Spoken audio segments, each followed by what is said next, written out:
pressure you into anything. No, I just want to make sure I didn't like forget. There's so many things. There's so many things. There's so many things. There's all things considered. That's a different show. Yeah, is that? That's a name for a show already? Mm-hmm. Dang, it's a great name. It's NPR. Sorry. Don't they always take the good names? Hi, Tim. Oh, do we start? Well, I think we're doing it. Let's do it. Hi. We are here. Hey. I was gonna say the time of date of year, No. but I don't know when. No. This could. I tell you, it's the year of our Lord. Our world could be obliterated by the time this comes out. We don't even know. Who knows? Or people would get a great... That would be the real tragedy of that, would be that they didn't get to listen to this podcast. Sure, yeah. That's what everybody would be real sad about. Yeah. They'd be like, ugh, they had a couple in the can that we didn't get to hear. Mm-hmm. On that cheery note, I want to welcome you to the Bible is Funny podcast. Sorry about the apocalypse, everybody. That's Tim and I'm Anthony. That's what we should start doing, is start like pre-recording in anticipation that like, hey, I know it's tough. I know the apocalypse has happened and we're all out there. But anyway, we did a Christian movie review. That'll cheer him up. For those of you that have a hamster powering some kind of electricity. They're going to be listening with the last little bit of battery that's left in their phones. Yeah. Because they downloaded it. Should we start a fire? They're like, no, I think we should listen to that podcast. Mm-hmm. Let's do it all together. Let's do it. That's Tim. I'm Anthony. Hi. Hello. Welcome. You already did all of that. This is the Bible is Funny podcast, and it is a special segment we like to call Christian Movies Are Funny. Are they, though? Are they? Ooh. Funny is of the devil. That's our third podcast we'll be dropping. Christian movies are funny. Tim, did you have anything you needed to discuss before we got to business today? Like personal stuff life that stuff you wanted to air out here with our friends. I got yelled at by a school bus driver today. That was kind of a low point in, I think, my life. Oh, wow. Yeah. What did you do? Well, I got honked at by a school bus driver. Evidently I didn't stop in time, and so then I didn't stop. So they had the stops coming out? So they were coming the opposite direction, like toward me, and I'm heading toward them. Yeah. And then all of a sudden they threw out the stop signs, but I'm also kind of on the way to school. I was driving a little fast to drop my kids off. But we're crossing paths, and he throws the stop sign out like when I'm right there. I'm like, I can't slam on the brakes, man. Yeah. And then I tried, and I slowed down real far, but by the time I was stopping, I was like halfway even with the bus. Next to the bus, right. And then I was like, forget it. I'll just keep going. And then he honked at me. I think that's a bellow of a honk out of a butt. You'd be surprised it wasn't really that bad. But I could tell. It definitely came from the bus. And then I felt guilty. I'm like, did I just put kids in danger? Well, it's interesting because you were really teammates in getting kids to school this morning. You're both out to do the same thing. Right. And yet... You can't just stop on a dime, though. Yeah. I feel this. Did I tell... I don't think I told on here the story of the sandwich shop that I got yelled at. It was a similar feeling. I think you'll see why. I was very thirsty in this situation, and it was a very casual sandwich shop. So it was a local one around here. It's not one of these high-end sandwich shops. Right. This isn't like you technically, someone brings you the sandwich, but it's like, I don't know, the whole shop is very small. Sandwich on Main for our local people, which I love. It's probably my favorite sandwich shop around here. And I go in, I'm very thirsty, and there's a water jug with plastic water cups next to it. Mm-hmm. And I was like, perfect. Also, like, usually one server covering everything, and they're typically like, I feel for them because it's like not really enough for two servers, but it's a lot for one. So I was like, I'm just gonna grab a water because I'm thirsty and I don't want to sit down and be like, go grab me a water. So I start grabbing a water, and then the server comes by and goes, I get you water at your table. And I was like, I have a half a cup of water at this moment. This is where I feel the similarity of like, well, we're here. And so I thought, I'm sorry, I just was super thirsty, and I didn't want it to be a hassle for you that I wasn't Right. taking care of my needs before I got in here. I'm trying to like own the blame. And she goes, so I'm like, let me just get like, let me just do a little more, and then I'll check out, and then don't worry about it. I took care of the water part of our exchange. And she goes, ugh, and walks away. And I was like, I already did this. Like, what? I didn't know what to do. And then the guy making the sandwiches looked at me and was like, Dude, don't. there's a sign that says, Was there a sign? and above my head, Oh my hanging from the gosh, ceiling, no, there's Anthony. a sign that No, says, don't- don't take the water. And I was like, but I already, before I was made aware, Yeah. I had half a cup of water, and I didn't know what to do at that moment. You read the sign. That's what you do. Open it and put it back in? What was my move? I didn't know. Shame. Just shame. Anyway, you're listening to a podcast done by two dirtbags. If you didn't know that already, now you do. And today we're gonna maybe find out what made us that way. I don't know. Good segue. This could have been the reason we are the way that we are. Like that. This is Christian Movies Are Funny. As I said, we're gonna what we do here is we consume and discuss a Christian movie. And I think we've covered everything we need to cover. So let's get underway. Tim, what do the people need to know about the 1982 film Rock? It's your decision. This film was written by Karen Richardson, directed by... This film was written by a Karen. Yeah, I know. Can't make that up.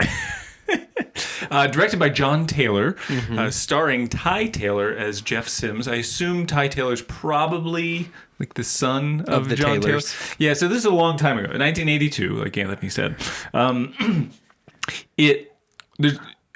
There's not a whole lot of details about the people that are in it, because they're not really actors. I mean, they acted, so when you act, you're an actor. They acted. Only one person I found, Pastor Jim Owen, is played by Steve Whedon. He's also in like Reptile in 2023. He was in I, Tonya in 2017.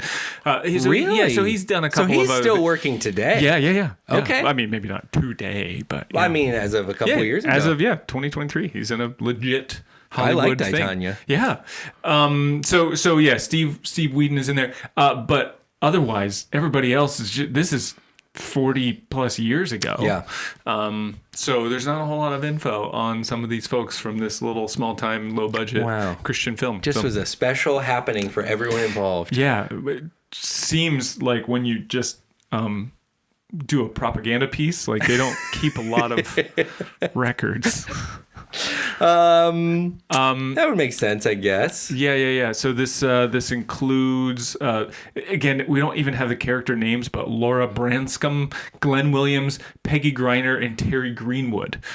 Nowhere in the credits do they even say who belongs to what character. And then if you go to look them up, like good friggin' luck, man.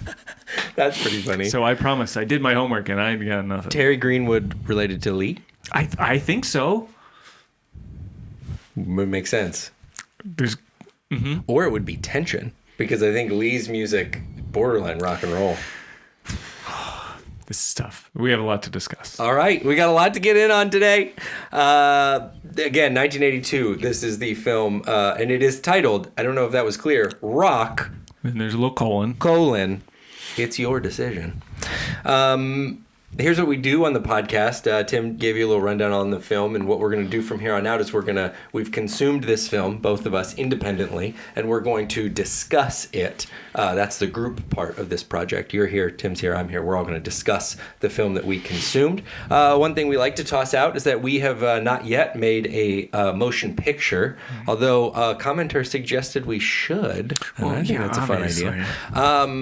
We'll work on that. But even in thinking about conceptualizing working on that, it's a big project. There's a lot to do. So everybody that sets out to make a significant creative thing, to me, to some degree, should be celebrated, because that's a tall task, and you should pause and say, "Congrats, you did it. You did all that." This is 1982, folks. They're cutting film with scissors and they're taping it together. This isn't digital.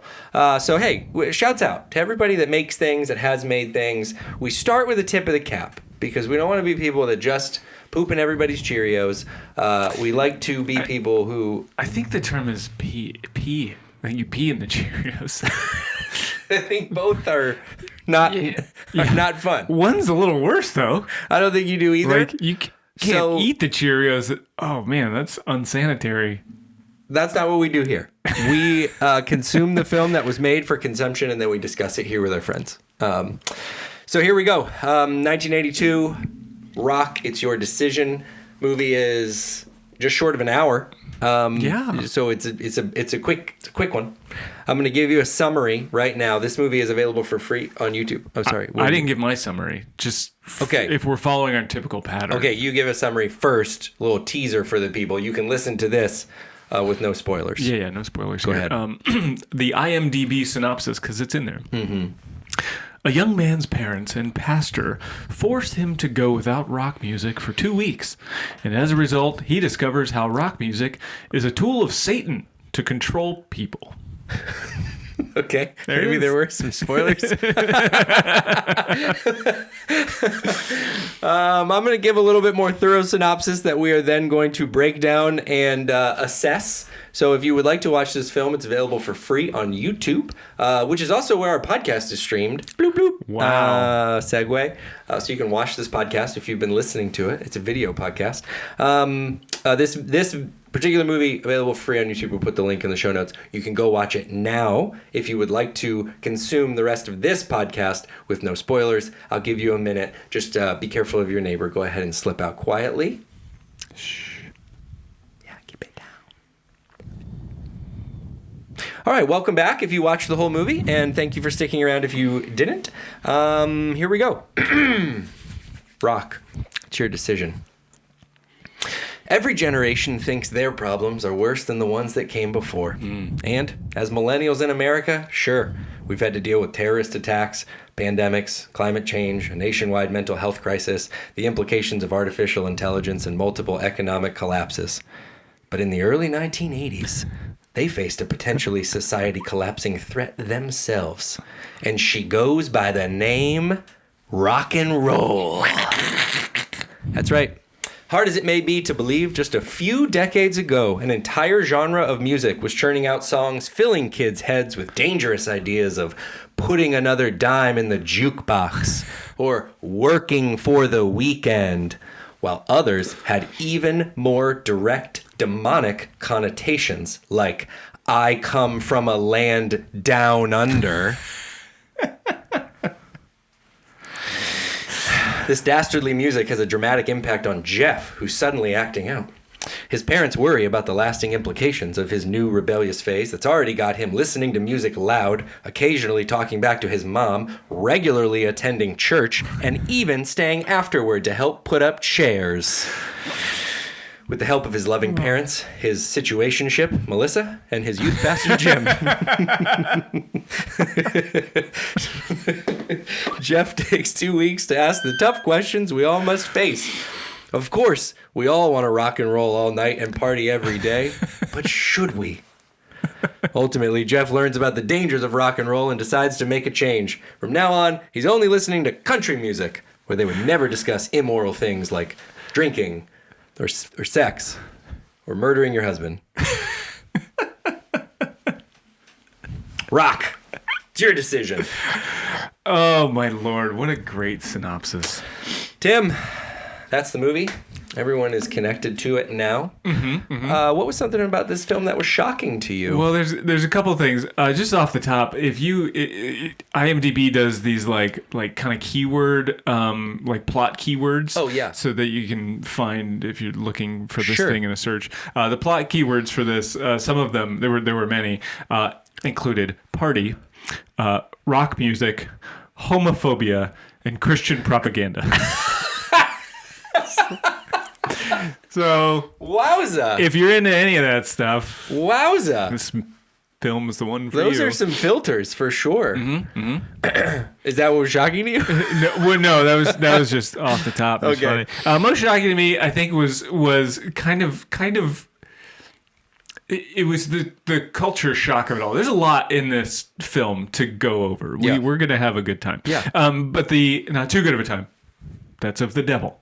The culture shock we had in the world in 1982 compared to now, like how terrible we thought Christian or music was going to make Christians and people in general. Right. And maybe if there's somebody that's still kind of stuck there, they're like, see, that's what I told you was going to happen. Been talking about that. But then, since then, all like Christian bands have become rock music. I mean, they're playing rock music in churches. Sunday morning. And again, the like, maybe there's a purist from 1982 that's like, this is wrong. And not even like, hey, my church doesn't play rock music because we're historically this.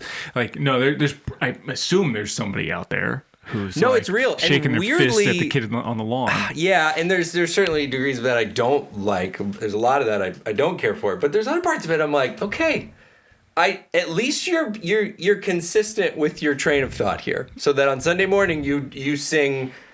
Like, right. I don't know if anybody's had this experience, but you'll have like one person leading a song with no instruments, and that person leading the song can't sing very well. And you're like, to your credit, you don't let anyone listen to good music, and when you gather, you also don't like sing good music. Yeah. So at least it adds up.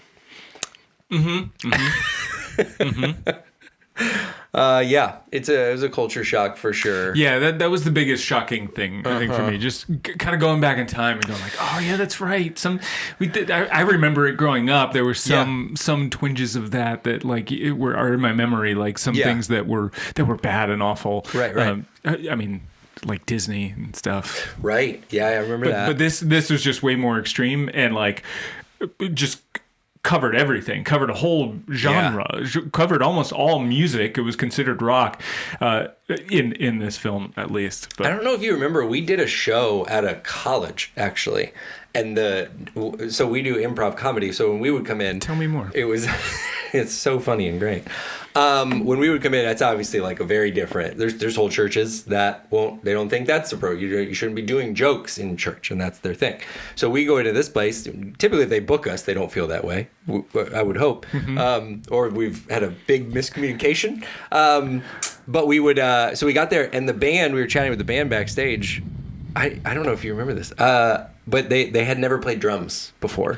Oh. And they made a joke about it. The guy was like, you guys excited about it tonight? And they were like, yeah, we get to play drums. And I was like, yeah, right. And he was like, not for real. We've never got to play drums here before. And I was like, oh. My most shocking thing was, and this is something that supersedes this movie a little bit. It's just been an experience for me in general. Okay, well, I have two. Let me do my quick one first. My first most shocking thing was Pastor Jim's coffee mug was the smallest coffee mug I ever saw in my life. This came from like a tea set. It's espresso. It was just like the tiniest. The youth pastor Jim was rocking a very, very small coffee mug. Do you think maybe he was just very large? I could have been. And they were like, it was an optical illusion thing. That was, I don't know.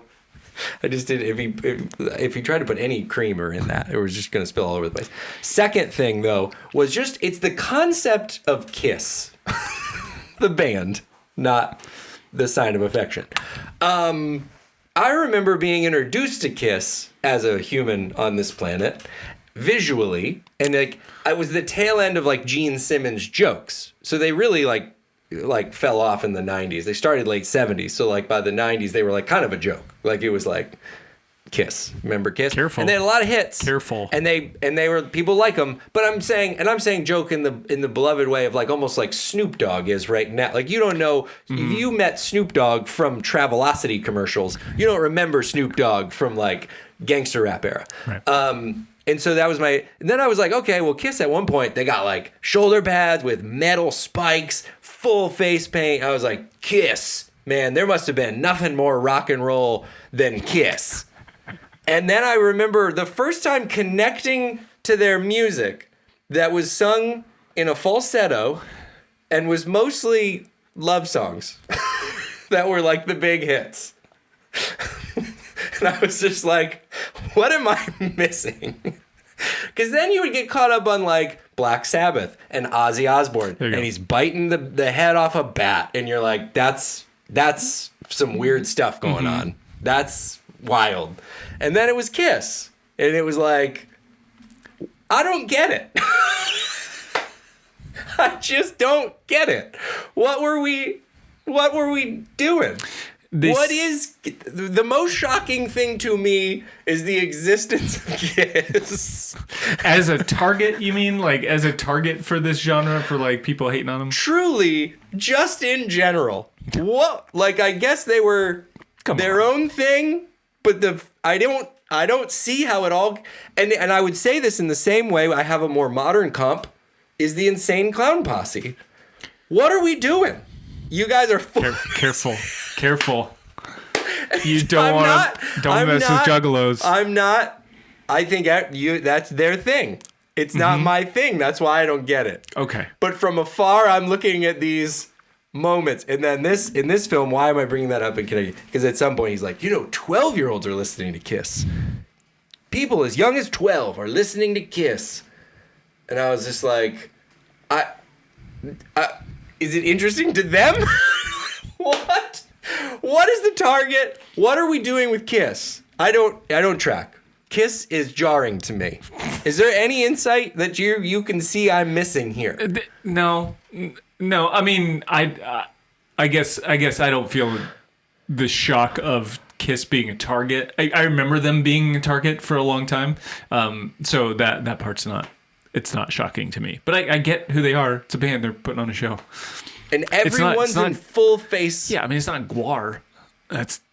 I don't know Gwar. Oh, jeez. What is a Gwar? Don't worry about it. We don't have enough time to talk about Gwar today. Gwar's the guy. They dress up in the big, like, dragon costumes, like, and play, like, hard rock, and I mean, it's metal, and there's blood, and there's... Oh, yeah, okay. Yes. Oh, yeah, them. No. Now I'm with you. That's what I'm saying, is there was, like, a metal death rock idea that was like, I don't want to go to a concert where someone is biting the head off a bat. That's not for me. But then I was like, Kiss, I'm like, this is... Harry Styles would be the modern comp of what they're doing musically. You're going to get challenged by some old people that listen to the podcast, all four of them, and they're going to tell you what it was like when they were introduced back then, and it's going to be different. I can't correct you now because I'm not old enough to know what it was like when they were introduced to society, especially Christian society. But I get why they were picked on. They're an easy target. They're very... Right. They were so demonstrative. Yeah. Yeah. And I think the content was the content. Like, it was about sex and stuff. Like, It was. But it's like, check this guy out, guitar. I was made for loving you, baby. That's not a... Yeah. That's a Kiss song. Oh, okay. And I'm just like, what? This does not connect for me. A little bit, last thing I'll say about this. Please, let's wrap it up. When Wayne Rooney spoke for the first time, and I was like, Wayne Rooney, what a cool soccer player. And then you just had the highest pitch, little British voice that was like, well, don't reply real well today. You're like, no.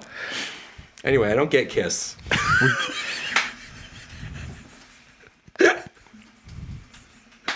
Tim, what's a character you wanted to see less of? Character I want to see less of was the dad. Was Jeff's dad? Oh, right. He was awful. He was in a sense of, like, as acting goes, just dreadful to no good at acting. But with a caveat that I really want to know his backstory. This guy travels a lot. Yeah. Frequently on the road, can't make it home in time. He calls, so something else is going on. He's got another family on the side. Oh, this it's was the age of that. So so it's him again. I want to know a little bit more about him, but I want to see less of him. Right. Like at one point he calls home. It's at the very beginning. He calls home. Back on when you had a landline stuck to the wall. Yeah. And she answers the phone. His wife answers the phone. And he's like, Jane? Yeah. Who the heck else would be answering the phone at your house on a Sunday? You dummy. I thought that was very funny too. And I again, just the difference of a point of view from 1982 to 2025 is you're like, what's so funny is, like, Jeff's dad is the problem. Right. Like, we're never talking about, like, you want to make rock and roll the problem conceptually, but, like, Jeff's never seeing his dad.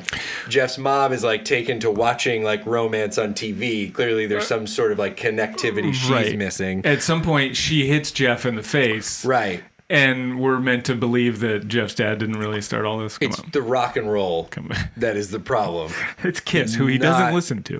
Absentee fathers, much like smoking, in 82 we were like, no, it's good for dads to not be around. And then later we found out it's not the best. We shouldn't do that. Character I wanted to see less of. Parents just don't understand. I said Jeff's mom. Yeah, everything you kind of just said. She loves soap operas. She is legitimately just kind of always yelling at Jeff, and then she slaps him across the face. And sort of immediately is like, "Sorry." I don't care why he doesn't listen. She like rats him out to the youth pastor, kind of, and then the youth pastor says, "Okay, I'm going to talk to him about rock music, but you got to stop watching those soap operas as well." And she's like, "I think you're right." Sure enough, we find out at the end of the movie she did not. No. He went on this whole spiritual journey. She was like, "No, I'm watching my soaps, so let's not go crazy with this Christian stuff." So Jeff's mom was tough. She was tough for me. She also has a very weird interaction with his situationship that walks in, and she's like, "Right, look at this ring. We're gonna talk about that. I got." And then she's like, "Yeah, it's great."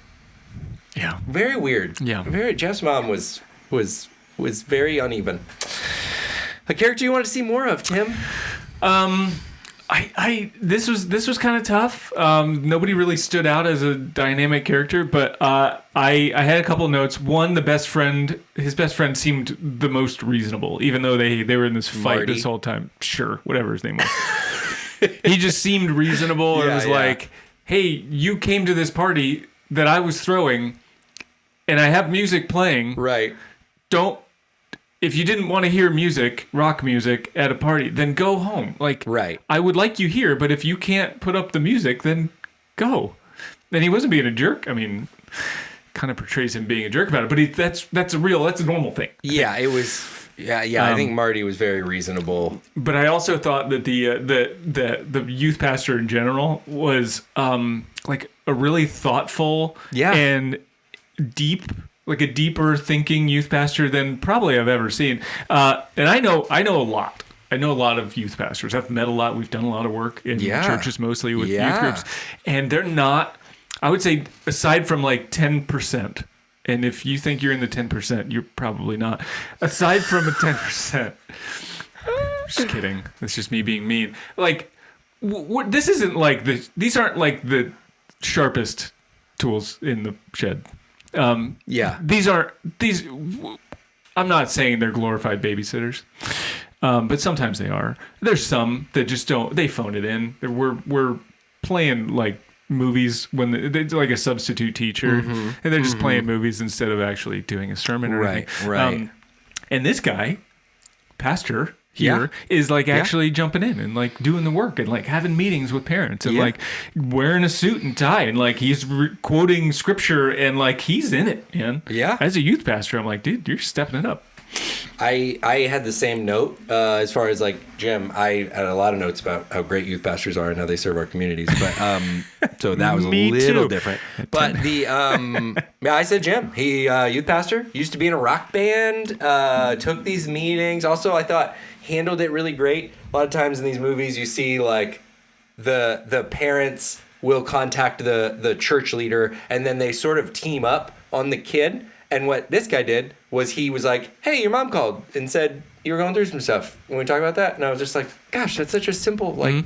And truly, people mess that up in real life too. It's like, just be honest with everybody. Like, just tell them, like, "Yeah, hey, what's going on? All the adults in your life care about you, and we want you to do well." It was great. I was actually like legit when you said that was the character you said is like the actor is doing. Work stuff. Yeah, I was like, and he was good. Like, he was legit delivering lines in a way that you were like, I believe it. I also had a question for you. Do you think that standard def, which this would probably even be like it's 1982's version of standard def. I think it covered up bad acting a little bit more than HD does today. Or maybe it's an editing style, but I just felt like there's a lot of actors in this that aren't great. That, man, when you watch a 2025 version of a movie like this, it is just like painful. I think there's a mental state, like an emotional state you kind of get in when you watch something from back then, and you set your expectations quite a bit lower. Okay. Yeah, I think that happens. But I like Jim Owen, the youth pastor, brother Jim. Brother Jim. Character that reminded you of me, Tim. I will say the character that reminded me of you the most was Jeff, but specifically, it was a very specific moment when he's preaching. Yeah. And then he starts to dance, and he says whatever that line was, like, yeah, the music takes over. There was a line at some point. When you hear a good get down beat? Yeah, there's that in there, and then he this was later. It wasn't when he was preaching, but he says something about the driving beat of these songs is pumping my body full of sinful movements. Pumping my body full of sinful movements. It's not me, it's the rock music. I love how much I'm sinning in this moment. For those of you just listening, it's not me. You can't see my sin on the outside, but man, it's pumping my body full of sinful movements. But yeah, literally that moment though, when he's preaching, that was tough. It was tough, but when he starts like dancing in the preaching, I was like, that actually looks quite a bit like Anthony. When you're doing your little tum-tum dance. Yeah, no, I felt the same way. As far as his, it just hit him in the moment. He actually spun. Yeah, he did full spin. Yeah, and also he has this like general childlike wonder when it comes to music. Yeah, where he's so sweet in this sense. Sure, but he's just fascinated by the most mundane things. Like, I mean, I can imagine what he would be like if he met AI right now. That would be wild. Oh, he would. But he talks about how he walks by a did he call it a music shop or something? Record store or something. No, he called it in the mall. He called it like a sound store or audio store or something like that. Anyway, but he like walked by and because he was talking about this addiction that he has to rock music. Right. And that he just found himself walking by the mall. He's pretty powerless against it. And he just stopped by the audio store and just stared at the rock music on the stereo playing. And he was entranced, and then he lost track of time.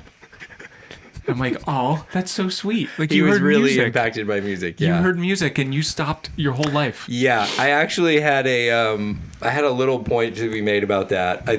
I receive all of that, and thank you for sharing what reminded you of me. What struck me about everything you're talking about that I thought was funny is he talks about walking by the audio store and then this music, which was super funny, by the way, because it's just like, if you were to go into like whatever the free audio that's available in like iMovie and go rock music, that's what they played throughout the music. Like it's not actual songs. It's like I thought they had a couple actual ones. I think there was one that I heard words to that I assume was Petra or something that was considered okay, but also demonized in the movie. Anyway, he's walking by this audio store just like you described it, and he says to the youth pastor, the music was just stuck in my head and it was moving me, and the only thing that fixed it was I went home and listened to that music you gave me. Right. And it's presented in 1982 as like, oh wow, that's great, but in reality what he's saying is the music you gave me is so bad that I needed something to make me dislike music. I thought, and I turned to your music, and then I was like, "Oh, this is so bad. Turn it off, please." I've got your stupid song stuck in my head now. I'm reset. Which I thought was just a great line. I thought a character that reminded me of you was Marty. And it was exactly the scene you mentioned. There's the party scene. It was like, listen, I'm not switching this to elevator music because you're on some fast. I'm sorry. You can leave. There's too many people here at this party. And it's just his Marty's brave defense of the party goer. I think you're making sure everybody's having a good time. Yeah. And you're going to prioritize that. And you're not going to allow some silly, like, I can't be in the presence of rock music. Which was, by the way, it was very interesting that sometimes at the audio store, the rock music took over Jeff's body and he was powerless to resist its temptation. But then at the party, he was well within his own body the whole time, and he seemed like he was. Well, then he control stormed himself. off. He left the party like in a fit of rage. He's so upset. Yeah. And then he went home and started listening to rock music. Yeah. It's off the wagon or on the wagon. It was tough. I forget which one's the bad one. It was tough to know when. It's all downhill from here or uphill from here. Yeah. One of those is bad. Right. That's It's what uphill happened. both ways. I can tell you that. Yeah, it was just tough to track when the rock music was doing its mind control thing and when it wasn't. Did it depend on artist? Did it depend on how much he was into that song? Mm-hmm. There was some kind of the magic had rules because that always does. Give me a character. Or wait, did that one give me a low point in the film? Yeah, the whole sermon at the end, the whole piece where he's invited to church to basically give a synopsis of what he's learned over the course of 2 weeks Right. with this rock and roll music and what it's done and how bad it is. Because the pastor even says at one point, "Hey, I want you to go and like." You go do your own research. Right. He's like, don't take it from me. You go figure it out for yourself. Don't just take my word for it. And then I wrote a note about it too. Anyway, it doesn't matter. But he sends him off. Then he comes back and he gives a report to the church. Right. Well, it's like this weird sermon given by a high school kid. Right. Who's just pious at this point. Yeah. Just full of himself and everything he's learned, and he's got it figured out. He's got everything figured out now about rock and roll. Right. And he spills it, and he says what's wrong with the world and with rock and roll, and then he goes. He goes after Rod Stewart at one point. Yeah. He goes after Barry Manilow. Yeah. For his love songs, because they're about sex and like Yeah. it doesn't matter if you're married and you're just thinking about sex. It's about sex, and sex is wrong. Right. And then at one point in that sermon he goes, and some of the music is from some of the musicians are admitted homosexuals. Like, yeah, but tough pill I to don't know what to swallow. tell you. If you're listening to music that's any good, it's probably crossed the desk, at least Some of of someone who calls themselves a homosexual. Yeah. And guess what? If they don't call themselves that, they might be, and they're just closeted. So, like, just leave them alone. But everything good has probably everything creative has had something to do with gay folks a lot here. of stuff. So you're going to be missing out Yeah. if that's a thing. That whole section did feel very. I think if you grew up in church, there were some things that felt familiar that were like authentically done. Yeah. Couple I'd point You got to out. look out for the occult. I've been... The occult always. Sheesh. It's so funny that this was real. This was clearly felt. I remember. So obviously, he's just a subject matter that's very complicated now. But when Michael Jackson's Thriller, people forget that music video started with a like, hey, I am not in no way affiliated with the occult. Like, this was clearly, Michael Jackson was a pretty popular artist, like, feeling that he had to clarify that even. So this is obviously a real thing. The real church stuff that was going on, one, love the like, just very felt that someone is talking in that environment after doing research for 2 weeks. You know what I mean? Both weeks of research. I've been on this since 2 Thursdays ago, and I'm prepared to preach to the group about music. Right. Something that has been with humans from the dawn of time. I think I've got it. I think I've got the nuance. I think I understand now as a teenager after my 2 weeks of reading a couple books and not listening to one genre. Right. I think I'm prepared to present. He went to the audio store and interviewed the I chatted. managers about the music, because if there's anybody that knows like really what the music's Right. about. Especially when you talk about like psychological implications. Right. It's the manager That was one thing. at the record store. The other thing that felt very like this was real was you'd get people that were talking about something. I had one youth leader that is just like perfectly personified this, that they would be presenting about something that they were like, this is bad, but the giddiness with which they would talk about it was like very mixed messages. You know what I mean? So they would be like, yeah, so I went to college and I was partying and with all these different, girls and all this stuff. It was just like, every night was a movie and it was like just this like everything you couldn't even imagine, all this stuff. We used to have so much fun. It was like, what do you want to do next? It's like no rules and living my life. And then I got saved. So I'm here now with you guys. So So don't follow my path. And I remember sitting in the audience going like, what was the downside? Which one was I supposed to walk away feeling positive about? Because so you get this guy in this movie who gets up there and he's like, oh, rock music. It's like things I didn't know how to articulate, and someone's saying it, and this music is just like, my mood is better, and I literally am dancing on stage just thinking about this thing. So I'm never going to do it again. Neither should you. And it was just like, yeah, I've heard this speech before. And it's not that these things aren't bad. I think the youth leader I had was genuinely trying to say that there are destructive things in there you need to watch out for. But just when you're not prepared to give the speech, it comes out a little bit like, I think you're a little too hyped on the thing you're telling me not to do still. A little bit of, was it Dewey Cox? He was like, you don't want no part of this, Dewey. A little bit of that. Oh man. My low point was Jeff's situationship, Melissa, which is, I don't know that they're dating. I'm gonna let you finish. I wrote some stuff down on that. Know what is going on. She suggests just go into she wants to go to a rock show for her birthday. She's just a teenage girl. The rock concert. That wants to go to the rock concert. The rock concert comes to your town, you're going to want to go. Yeah, the one. It's her birthday. That's what she wants to do. And it happens to conflict with his fast. It's right, just the wrong time. Yeah, that's right at the wrong time. So he can't go to the rock concert. That is all she would really like for her birthday. So none of this is like, this is all part of the story, and you can kind of track with it. What was my low point was he suggested as an alternative that they go bowling. And that is not sufficient. That's not gonna cut it. Right. Jeff. And to think about that now, like, yeah, that bowling alley would have been full of cigarette smoke. And rock music.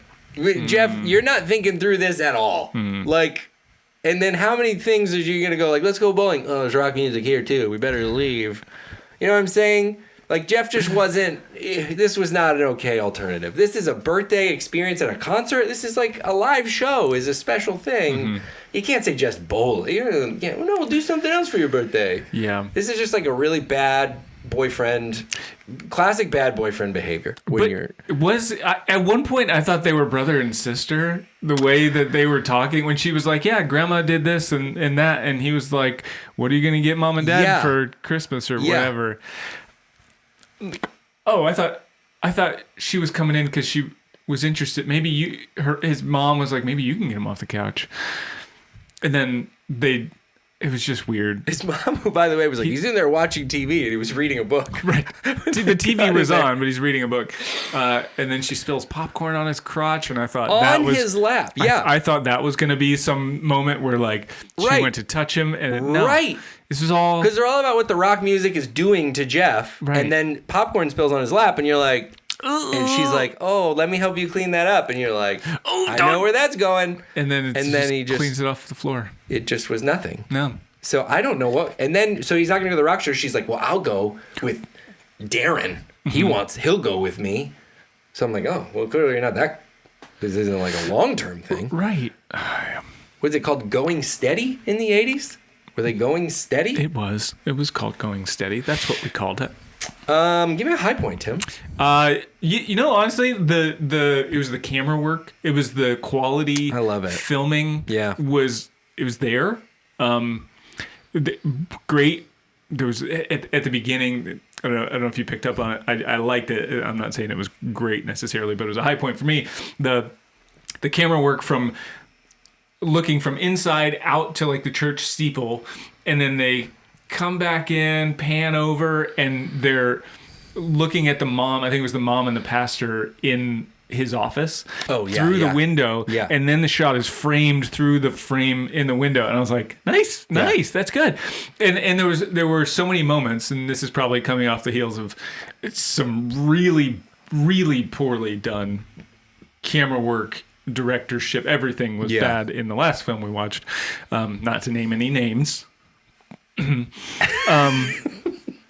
I don't need to attack the guy any more than I already have. But like to go from that to like, oh no, this person knew what they were doing. Like they actually knew how to cut a shot and have good angles and like do some good camera work. And it was a lot of dramatic zooms too. I really I do like, 70s and 80s filmmaking. I am a sucker for it. It's longer shots because it truly was a pain to cut. So you had to like physically cut in somewhere else. So they were just a little bit more thoughtful with like, hey, if we can get a long shot out of this, we can stay in one spot. Right, but I think that when they drag out, story. But sometimes that makes it feel like it's a longer shot, or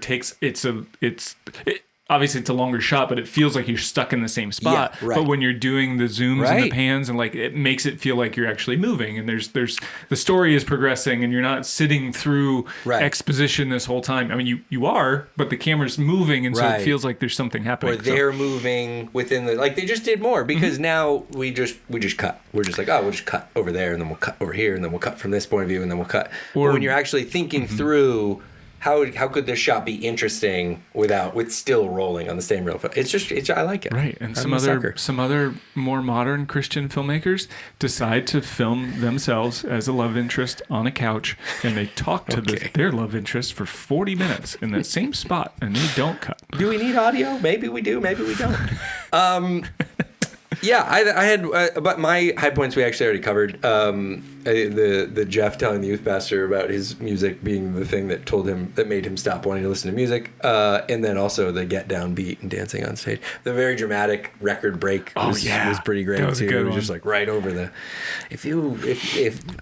Ultimately it's your decision, but I've made my choice. Freeze frame.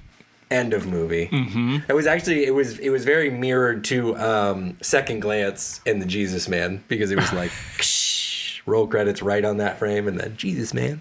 So that was fun for me too. Like it. Yeah, and a couple high points. It was just like let's get to the full rating before I get into all that. I will also say my high point quote, which maybe is a category we should just like isolated quote from the movie that we celebrate. I've got one. Mine was, rock music is one of the most difficult things a Christian young person must deal with. In 1982, that was a real statement somebody said in a movie. There were a lot of quotes like this throughout the movie, and I want to go back and pull them out. I don't want to watch it again, but, I want to find those lines. My favorite quote of Jeff's was, I want to obey God and Mom, but it's so hard. I pulled out too. It is. It's so hard. Two bosses is tough. You know what I'm saying? So his mom at one point like threw him on the bed. She turned off his music and he went to go turn it on and she like chucked it. The mom was no good. The Jeff's parents were the problem. It was not the rock music. It was not Gene Simmons. It was not Gene. Or Barry Manilow. Good Lord. If any, but I'm suspicious of Barry. But Gene only had good intentions. Okay, let's talk about overall. What do you give it? What do you rate it? All right, I give this is a solid 3. Yeah. This is totes. Watchable, cringy. Yeah.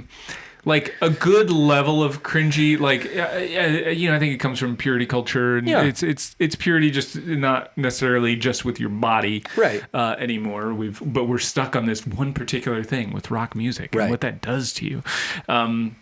And it's funny. I think it's funny to look back at that now. So, like, if there's some cringiness to it, like, sure, there's the homophobia and stuff in there. There's extra ridiculous things in there that, like, you don't. It's just so far off base that it's comical now. So it's worth watching. I had a note that said, "Do you think maybe rock musicians like put the devil just in their song lyrics so they can keep these dorks from listening to their music. And like tainting the water. Like, here's all the people that think my music is cool. If I put the word devil in there, even as just a a reference, or this isn't about the devil, but if I just say you're a devil or something, just in a benign way, that'll keep these Christian dorks from listening to my music, and then the cool kids will still listen to it. I think that's my hot take. I hear your comment there, and I think the thing I do feel like strongly about on that subject is this just like, this is such a tired like thing. Like most recently it was Lil Nas X, and it was just like, I can generate a ton of free movement around my music if I walk over to the wasp nest that is Christians and I just hit it one time. And look at all this. They're going to go tell everybody about my music. They're going to like do whole sermons. They're going to do whole like everything about my music. All I got to do is hit that wasp nest one time and watch what happens for my music. And it's like, guys, it's been going on for forever. Can we just surprise them with our lack of like promotional help for their stuff and just relax on it? It's okay. But mostly just relax. Just relax. This isn't it. Mm-hmm. Whatever it is that you're like, that's the thing that's going to crumble society for forever. This isn't it. Mm-hmm. Yeah, that's my thought. It's just like, we've been doing this. And it's just like, we still do it where we bite. We can't help ourselves. We're like, you do what? There was a devil in what? We're gonna lose it. That's it. Mm-hmm. How many raised hand emojis out of 5 was the question? You said 3. I gave a 3. I feel very similar. I mean, 3 borderline 4. There's a classic film, some may know, some may not, Reefer Madness, that was made to demonize marijuana. And this is on par. It's just the most ridiculous. Mm-hmm. Truly, their proposition is that the beat of rock music controls your mind and body and sends you. It's a truly wild suggestion. Mm-hmm. And so it's fun. It's fun to watch. That unpack. They say record companies are trying to pump people's minds full of sex and Satan. Sex and Satan. And it's the record companies behind it. Mm-hmm. It's fun. It's a fun, get your friends together, hang out, watch this movie. Yeah. Quick one, Quick under watch. So wild. You keep this crappy movie less than an hour, you're probably gonna get 2 stars from me. Honestly, and like in the 80s, and it just was like, man, I was not mad about it. Mm-mm. I mean, it's wild that it exists. But aside from that, I'm not mad about it. Yeah. Yeah, it was funny. It was pretty stinking funny. And again, I just think about like 80s rock. Like just 80s rock is what we were talking about.